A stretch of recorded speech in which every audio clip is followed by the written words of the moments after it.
Good morning. നമ്മുടെ fifth യൂണിറ്റിലെ transaction acid properties എടുത്തതുണ്ടായിരുന്നു. അതിൻ്റെ അടുത്ത ടോപ്പിക്കായിട്ടുള്ള ട്രാൻസാക്ഷൻ സ്റ്റേറ്റ് ഓഫ് ട്രാൻസാക്ഷൻ ഉള്ളത് ഞാൻ വിട്ടുപോയിട്ടുണ്ടായിരുന്നു. അതാണിപ്പോൾ പറയുന്നത്. ഈ ട്രാൻസാക്ഷൻ സ്റ്റേറ്റിൻ്റെ ഡയഗ്രാമാണ് ആദ്യം കാണിച്ചിരിക്കുന്നത്. ഡയഗ്രത്തിൻ്റെ ഒരു ഹാഫ് മിസ്സായിട്ടുണ്ട് കേട്ടോ. അതിൽ അബോട്ടും കമ്മിറ്റും വന്നിട്ട് ഇവിടെ ജോയിൻ്റ് അവിടെ എൻഡ് എന്ന് പറഞ്ഞിട്ട് കൊടുക്കുന്നുണ്ട്. ആ ഇമേജ് ഞാൻ സെപ്പറേറ്റ് ആയിട്ട് നിങ്ങൾക്ക് അയച്ചു തരാം. ഓക്കെ. എന്തൊക്കെയാണ് സ്റ്റേറ്റ് ഓഫ് ട്രാൻസാക്ഷൻ എന്ന് പറഞ്ഞാൽ അതിൻ്റെ സ്റ്റേറ്റ്സ് എന്ന് പറയുന്നത് ഒന്ന് active state, partially commit, fail, commit and abort. ഇത്രയും കാര്യങ്ങളാണ് നമ്മുടെ ട്രാൻസാക്ഷൻ സ്റ്റേറ്റ് എന്ന് പറയുന്നത്. ഓക്കെ. ഇതിൽ ഫസ്റ്റ് വൺ ആക്റ്റീവ് സ്റ്റേറ്റ് എന്ന് പറഞ്ഞിട്ടുണ്ടെങ്കിൽ ഇതിനകത്ത് DBMSൻ്റെ അതായത് ഡാറ്റാബേസിൻ്റെ പ്രോപ്പറായിട്ടുള്ള എല്ലാ ടൈപ്പ് ഓഫ് എക്സിക്യൂഷനും നടക്കുന്നുണ്ടെങ്കിൽ അത് ആക്റ്റീവ് സ്റ്റേറ്റ് ആണ്. അതായത് reading, writing, updating, deleting, insertion, deletion അങ്ങനെ എല്ലാ ടൈപ്പ് ഓഫ് ഓപ്പറേഷൻസും നടക്കുന്നുണ്ടെങ്കിൽ അതിന് ആക്റ്റീവ് സ്റ്റേറ്റ് എന്ന് പറയും. പാർഷ്യലി കമ്മിറ്റ് എന്ന് പറഞ്ഞിട്ടുണ്ടെങ്കിൽ നമ്മൾ എക്സിക്യൂഷൻ കഴിഞ്ഞു, അതിനെ കമ്മിറ്റ് എന്ന സ്റ്റേറ്റിലേക്ക് നമ്മൾ പാസ് ചെയ്തുകൊണ്ടിരിക്കുന്ന സമയത്ത് എന്തെങ്കിലും ഫെയിലിയേഴ്സ് ആവുകയാണെങ്കിൽ നമ്മൾ എന്ത് ചെയ്യും? ആ കമ്മിറ്റ് ചെയ്ത കാര്യത്തിനെ ഫെയിൽഡ് സ്റ്റേറ്റിലേക്ക് പാസ് ചെയ്യും. ആ ഒരു സ്റ്റേറ്റിനെയാണ് പാർഷ്യലി കമ്മിറ്റഡ് എന്ന് പറയുന്നത്. ഓക്കെ. ഇനി ഫെയിൽഡ്, അതിൽ തന്നെ കമ്മിറ്റ് സ്റ്റേറ്റ് എന്ന് പറഞ്ഞാൽ കംപ്ലീറ്റ് എല്ലാ ട്രാൻസാക്ഷനും പ്രോപ്പറായിട്ട് സക്സസ്ഫുള്ളായിട്ട് കംപ്ലീറ്റ് ആയിക്കഴിഞ്ഞാൽ ഈ പാർഷ്യലി കമ്മിറ്റിൻ്റെ അവിടെ നിന്ന് നമ്മൾ എങ്ങോട്ടേക്ക് പാസ് ചെയ്യും? കമ്മിറ്റ് സ്റ്റേറ്റിലേക്ക് പാസ് ചെയ്യും. ഈ കമ്മിറ്റ് സ്റ്റേറ്റ് എന്ന് പറഞ്ഞു കഴിഞ്ഞാൽ എല്ലാം സക്സസ്ഫുൾ ആയിക്കഴിഞ്ഞാൽ അതിനെ കംപ്ലീറ്റ് ആയിട്ട് എൻ്റയർ ഡാറ്റാബേസിനെ സ്റ്റോർ ചെയ്യുക അല്ലെങ്കിൽ സേവ് ചെയ്യുക എന്നുള്ളതാണ് കമ്മിറ്റ് സ്റ്റേറ്റിൽ ചെയ്യുന്നത്. ഓക്കെ. ഇനി ഫെയിൽഡ് സ്റ്റേറ്റിൽ എന്താണ്? ഫെയിൽഡ് സ്റ്റേറ്റ് എന്ന് പറഞ്ഞിട്ടുണ്ടെങ്കിൽ നമ്മുടെ ഡാറ്റാബേസ് എന്തെങ്കിലും ഒരു കാരണം കൊണ്ട് പ്രോബ്ലംസ് ആവുന്നതാണ്. പ്രോബ്ലംസ് ആയിട്ട് പ്രോപ്പർ റിസൾട്ട് കിട്ടാതിരിക്കുക അല്ലെങ്കിൽ പ്രോപ്പറായിട്ട് സ്റ്റോർ ചെയ്യാതിരിക്കുക ഒക്കെ ചെയ്യുന്നതാണ് ഫെയിൽഡ് സ്റ്റേറ്റ് എന്ന് പറയുന്നത്. അത് ചിലപ്പോൾ നമ്മുടെ കൊടുക്കുന്നതിൻ്റെ ലോജിക്കൽ മിസ്റ്റേക്ക് ആവാം, അല്ലെങ്കിൽ ഹാർഡ്വെയർ ഫെയിലിയർ ആവാം, അങ്ങനത്തെ എന്തെങ്കിലും മിസ്റ്റേക്ക് കാരണം സംഭവിക്കുന്ന ആ ഒരു സ്റ്റേറ്റിനെയാണ് നമ്മൾ ഫെയിൽഡ് സ്റ്റേറ്റ് എന്ന് പറയുന്നത്. ഈ ഫെയിൽഡ് സ്റ്റേറ്റിൽ നിന്ന് നമ്മൾ നേരെ പാസ് ചെയ്യുന്നത് അബോട്ട് സ്റ്റേറ്റിലേക്കാണ്. അബോട്ട് സ്റ്റേറ്റിലേക്ക് പാസ് ചെയ്യണം. അബോട്ട് സ്റ്റേറ്റ് എന്ന് പറഞ്ഞിട്ടുണ്ടെങ്കിൽ ഈ ഫെയിലായിട്ടുള്ള കാര്യങ്ങൾ നേരെ ചെല്ലുന്നത് അബോട്ട് സ്റ്റേറ്റ്. അവിടെ എന്താണ്? രണ്ട് പ്രോസസ്സാണ് നടക്കുക. ഒന്ന് റീസ്റ്റാർട്ട്, പിന്നെ ഒന്ന് kill the process. Restart the process and kill the process. അതായത് ഡിലീറ്റ് ഓർ റോൾ ബാക്ക് എന്ന് പറയും. റീസ്റ്റാർട്ട് എന്ന് പറഞ്ഞിട്ടുണ്ടെങ്കിൽ നമ്മൾ റോൾ ബാക്കാണ്. റോൾ ബാക്ക് എന്ന് പറഞ്ഞിട്ടുണ്ടെങ്കിൽ നമ്മൾ ഡാറ്റാബേസിൻ്റെ പ്രോസസ്സ് ഫ്രം ദ ബിഗിനിങ് വീണ്ടും സ്റ്റാർട്ട് ചെയ്യുക എന്നുള്ളതാണ് റോൾ ബാക്ക് എന്ന് പറയുന്നത്. കിൽ ദ ട്രാൻസാക്ഷൻ അല്ലെങ്കിൽ കിൽ ദ പ്രോസസ്സ് എന്ന് പറഞ്ഞിട്ടുണ്ടെങ്കിൽ ഡിലീറ്റ് എന്ന് നമ്മൾ ഉപയോഗിക്കാറില്ലേ, അത് വെച്ചിട്ട് നമ്മൾ ആ പർട്ടിക്കുലർ ട്രാൻസാക്ഷനെ സ്റ്റോപ്പ് ചെയ്യുക. ഇതങ്ങനെയാണ് അബോട്ടിൽ ചെയ്യുന്നത്. ഇതാണ് ട്രാൻസാക്ഷൻ സ്റ്റേറ്റ്സ് എന്ന് പറയുന്നത്. ഓക്കെ. ഇനി അടുത്തത് ലോഗ്സിനെ കുറിച്ചാണ്.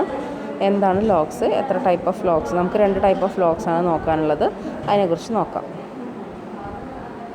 ഓക്കെ.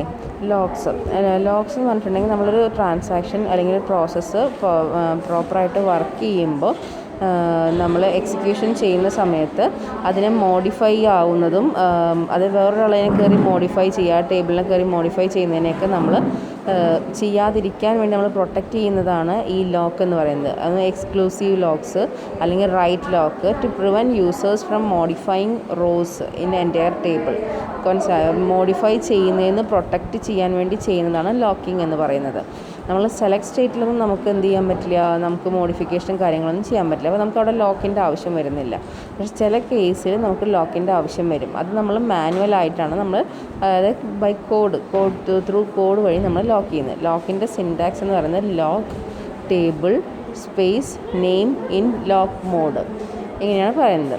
അതിൽ നെയിം എന്ന് പറയുന്നത് നമുക്ക് ഏത് ടേബിളിനെയാണോ ലോക്ക് ചെയ്യേണ്ടത് ആ existing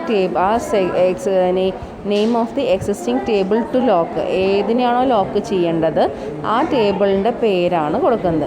if only is specified before the table, അത് നമ്മൾ ടേബിൾ നെയിമിൻ്റെ മുന്നായിട്ട് നമ്മളത് സ്പെസിഫൈ ചെയ്തിട്ടുണ്ടാവണം. ലോക്ക് ചെയ്യുന്നു എന്നുള്ളത് നമ്മൾ സ്പെസിഫൈ ചെയ്തുകൊണ്ട് വേണം ചെയ്യാൻ. അപ്പോൾ നമ്മൾ സ്പെസിഫൈ ചെയ്യുന്നില്ലെങ്കിൽ അത് പ്രോപ്പറായിട്ട് നമ്മളത് സ്പെസിഫൈ ചെയ്ത് കഴിഞ്ഞ് കഴിഞ്ഞാൽ അത് നമ്മൾ പിന്നീട് ഒന്ന് സ്പെസിഫൈ ചെയ്താലും ഇല്ലെങ്കിലും അത് ലോക്ക്ഡ് ആയിരിക്കും. ഓക്കെ. അത് ലോക്ക് മോഡ് എന്ന് പറഞ്ഞിട്ടുണ്ടെങ്കിൽ lock mode specifies which lock this lock conflict with ആ പർട്ടിക്കുലർ ടേബിൾ എന്ത് ലോക്കാണ് ചെയ്തിരിക്കുന്നത് എന്നുള്ളത് സ്പെസിഫൈ ചെയ്യാനാണ് എന്ത് പറയുന്നത്, ലോക്ക് മോഡ് എന്ന് പറയുന്നത്. എക്സ്ക്ലൂസീവ് ലോക്കാണോ, ആക്സസ് ഷെയർ ആണോ, റോ ഷെയർ ആണോ, റോ എക്സ്ക്ലൂസീവ് ആണോ, ഷെയർ അപ്ഡേറ്റ് ആണോ, അങ്ങനത്തെ കുറേ തരം ലോക്കുകളുണ്ട്. ഓക്കെ, അതിൽ ഇനി വരുന്നത് ഡെഡ് ലോക്കും അഡ്വൈസറി ലോക്കും. ഇങ്ങനെ 2 ടൈപ്പ് ഓഫ് ലോക്സ് നമുക്ക് പഠിക്കാനുള്ളത്. ഡെഡ് ലോക്ക് എന്ന് പറഞ്ഞിട്ടുണ്ടെങ്കിൽ എന്താണെന്ന് വെച്ച് കഴിഞ്ഞാൽ 2 transactions are waiting for each other. പരസ്പരം ഫിനിഷ് ചെയ്യാൻ വേണ്ടി ഒരാൾ കഴിയട്ടെ എന്ന് പറഞ്ഞിട്ട് 2 പേരും മുഴുവനാക്കാതെ വെയിറ്റ് ചെയ്യില്ലേ, waiting for each other to finish their operation. ആ ഒരു അവസ്ഥയ്ക്കാണ് ഡെഡ് ലോക്ക് എന്ന് പറയുന്നത്. ഈ ഡെഡ് ലോക്ക് എന്ന് പറയുന്നത് ഭയങ്കര കുറച്ചൊരു സിവിയർ ആയിട്ടുള്ളൊരു ഇൻകൺവീനിയൻ്റ് ആയിട്ടുള്ളൊരു പ്രോസസ്സാണ്. അപ്പോൾ ഇതിൽ നിന്ന് നമ്മുടെ ആപ്ലിക്കേഷൻസിനെ പ്രിവെൻറ്റ് ചെയ്യാൻ വേണ്ടിയിട്ട് എന്താ ചെയ്യുക വെച്ചെങ്കിൽ നമ്മൾ ഫസ്റ്റ് തന്നെ അതിനെ ഡിസൈൻ ചെയ്യുന്ന രീതി ആ ഡെഡ് ലോക്കിനെ പ്രിവെൻറ്റ് ചെയ്യുന്ന രീതിയിലായിരിക്കണം. ഡെഡ് ലോക്ക് എന്ന് പറഞ്ഞാൽ വേറെ പറയുകയാണെങ്കിൽ നമ്മൾ ഒരു ജംഗ്ഷനിലൊരു ട്രാഫിക് ബ്ലോക്ക് വരികയാണ്, ഒരു മെയിൻ ജംഗ്ഷനിൽ ട്രാഫിക് ബ്ലോക്ക് വരുമ്പം പരസ്പരം സഹകരിക്കാതെ ഇയാൾ പോട്ടെ അല്ലെങ്കിൽ മറ്റാൾ പോട്ടെ എന്ന് പറഞ്ഞിട്ട് നമ്മൾ നിൽക്കുകയാണെങ്കിൽ, അല്ലെങ്കിൽ ഒരു സിംഗിൾ വഴിയുള്ളൂ, ആ വഴിയിൽ ഓപ്പോസിറ്റ് 2 വെഹിക്കിൾ വരികയാണ്. അങ്ങനെ വെഹിക്കിൾ വരുന്ന സമയത്ത് നമ്മൾ ആരെങ്കിലും ഒരാൾ അഡ്ജസ്റ്റ് ചെയ്താലേ മറ്റാൾക്ക് പാസ് ചെയ്ത് പോകാൻ പറ്റുള്ളൂ. അങ്ങനെ പോവാതെ നീ ഞാൻ പോകുമെന്ന് പറഞ്ഞിട്ട് നിൽക്കുന്നൊരവസ്ഥ ഉണ്ടല്ലോ, അതാണ് ഡെഡ് ലോക്ക് എന്ന് പറയുന്നത്. ഓക്കെ, അത് വന്നു കഴിഞ്ഞാൽ ഡാറ്റാബേസിൻ്റെ പ്രോസസ്സൊന്നും പ്രോപ്പർ ആവില്ല. അപ്പം മാക്സിമം അത് അവോയ്ഡ് ചെയ്യാൻ വേണ്ടിയിട്ട് നമ്മൾ അതിനനുസരിച്ച് ഡിസൈൻ ചെയ്തുകൊണ്ട് വേണം എപ്പോഴും ഡാറ്റാബേസ് ചെയ്യാൻ വേണ്ടിയിട്ട്. നെക്സ്റ്റ് എന്ന് പറയുന്നത് അഡ്വൈസറി ലോക്കാണ്. അഡ്വൈസറി ലോക്ക് എന്ന് പറഞ്ഞിട്ടുണ്ടെങ്കിൽ application provides means for creating logs that have application defined meaning. ഒരു ആപ്ലിക്കേഷന് പ്രോപ്പർ മീനിങ് ഉള്ള ആപ്ലിക്കേഷന് ലോക്ക് ക്രിയേറ്റ് ചെയ്യാൻ വേണ്ടിയിട്ടാണ് അഡ്വൈസറി ലോക്ക് എന്ന് പറയുന്നത്. ഇത് ഒരിക്കലും സിസ്റ്റം അതിനെ എൻഫോഴ്സ് ചെയ്തിട്ടല്ല നമ്മളത് യൂസ് ചെയ്യുന്നത്. It is up to the application to use correctly. Application പ്രോപ്പറായിട്ട് യൂസ് ചെയ്യാൻ വേണ്ടിയിട്ട് നമ്മൾ ഡെവലപ്പ് ചെയ്യുന്ന ലോക്കാണ്. അതൊരിക്കലും സിസ്റ്റം ഫോഴ്സ് ചെയ്ത് ചെയ്യുന്നൊരു ലോക്കല്ല. ഇത് എപ്പോഴാണ് നമുക്കിത് യൂസ്ഫുൾ ആവുക വെച്ച് കഴിഞ്ഞാൽ ഓക്വേർഡായിട്ടുള്ള ചില മെസ്സേജസും കാര്യങ്ങളും, ഓക്വേർഡായിട്ടുള്ള ചില ബുദ്ധിമുട്ടുകൾ വരുമ്പോൾ, അതായത് നമ്മൾക്ക് ചിലപ്പോൾ ഡാറ്റാബേസിൽ കൂടുതൽ മെമ്മറി സ്പേസ് അല്ലെങ്കിൽ കൂടുതൽ ഇൻപുട്ടൊക്കെ വരുമ്പം നമുക്ക് ഓക്വേർഡായി നമ്മൾ ഓൾറെഡി തീരുമാനിച്ചതിനേക്കാൾ അപ്പുറത്തേക്ക് വരുന്ന സമയത്താണ് നമ്മൾ എന്ത് ചെയ്യുന്നത്, അഡ്വൈസറി ലോക്ക് ചെയ്യുന്നത്. പിന്നെ വേറെന്താണ് അഡ്വൈസറി ലോക്കിൻ്റെ അഡ്വാൻറ്റേജ് എന്ന് പറഞ്ഞു കഴിഞ്ഞാൽ, നമ്മൾ സാധാരണയായിട്ട് ഫ്ലാഗ് സ്റ്റോർ ചെയ്യാൻ വേണ്ടി യൂസ് ചെയ്യുന്ന അഡ്വാൻറ്റേജ് എന്ന് പറഞ്ഞാൽ lock are faster, avoid table bloat and automatically server ഓരോ പ്രാവശ്യം പ്രോസസ്സ് കംപ്ലീറ്റ് ആകുമ്പോൾ ഓട്ടോമാറ്റിക്കലി ക്ലീൻ അപ്പ് ചെയ്യുന്നു.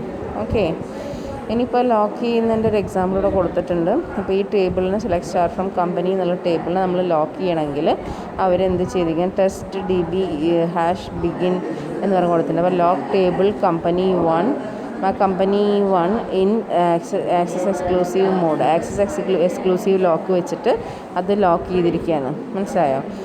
അടുത്തത് ഇത്രയാണ് ഇത് രണ്ടിലും പറയുന്നത്. ഇപ്പോൾ എന്താണ് ട്രാൻസാക്ഷൻ സ്റ്റേറ്റ് എന്ന് പറഞ്ഞു, എന്താണ് ഡെഡ് ലോക്ക്, എന്താണ് അഡ്വൈസറി ലോക്ക്, ഇത് രണ്ടുമാണ് ഞാനിപ്പോൾ പറഞ്ഞത്. എന്തെങ്കിലും ഡൗട്ട് ഉണ്ടെങ്കിൽ ഒന്ന് മെസ്സേജ് ചെയ്യാം. ഓക്കെ.